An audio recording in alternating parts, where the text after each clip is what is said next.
Peer কি এখানে কি করে এলো? ওনার তো জেলে থাকা দরকার।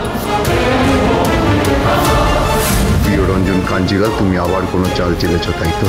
তাই তুমি আজ বাইরে, নাহলে তোমার আজ এখানে থাকার কথা না।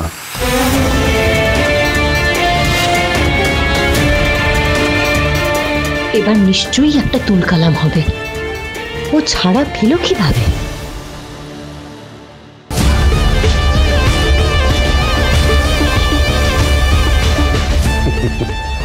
তোমাদের সকলের মুখ চোখের অবস্থা দেখে মনে হচ্ছে আমাকে দেখে তোমরা খুবই শক্ট হয়ে গেছো। কি ভেবেছিলে এই পিয়ারকে ছাতা বাড়িতে ফিরবে না, তাই তো? আর এই ছাতা বাড়ি তোমাদের হয়ে যাবে। তাই আমাকে পুলিশের হাতে তুলে দিয়ে তোমরা সবাই পিঠে খেতে বেরিয়েছিলে। এইখানে আমার ঠিক দুটো কথা বলার আছে। এক, পিঠে উৎসবে পিঠে খাওয়াটা কি দোষের? আর দুই, দোষ করেও আপনার জেল থেকে ছাড়া পাওয়াটা কি দোষের নয়?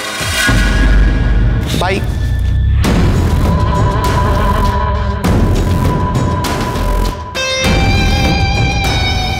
পিয়ারকে ছাতা বাড়িতে ছিল, আছে এবং থাকবে।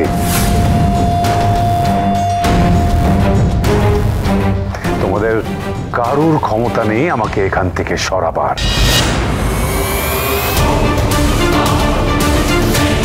তোমরা সবাই অন্যের মাথায় যতই ছাতা ধরো, থাকবে আমার পায়ের জুতো হয়ে।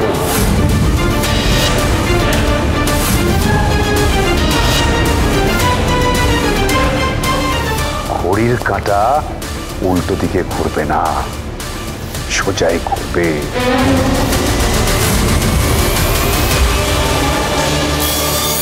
Excuse me mister পিয়ারকে,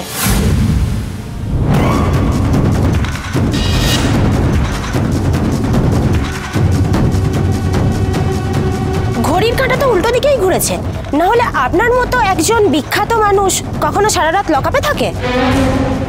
lock-up? এইসব খবর আপনারা কোথায় পান? পিআরকে থাকবে লকআপে? কোনো থানার কোনো পুলিশ অফিসারের সেই ক্ষমতা নেই। ওখানে আমি ভিআইপি ট্রিটমেন্ট পেয়েছি। এমনকি আমি আমার বাড়িতেও এত খাতির যত্ন পাই না যেটা আমি থানায় পেয়েছি।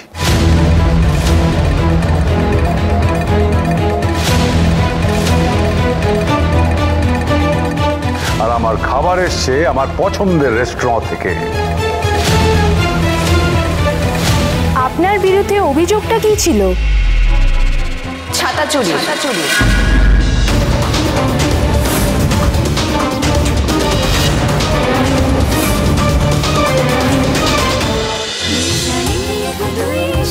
দুই শালিক, সোম থেকে রবি প্রতিদিন বিকেল 5:30টায় স্টার জলসায় ও ডিজনি প্লাস হটস্টারে।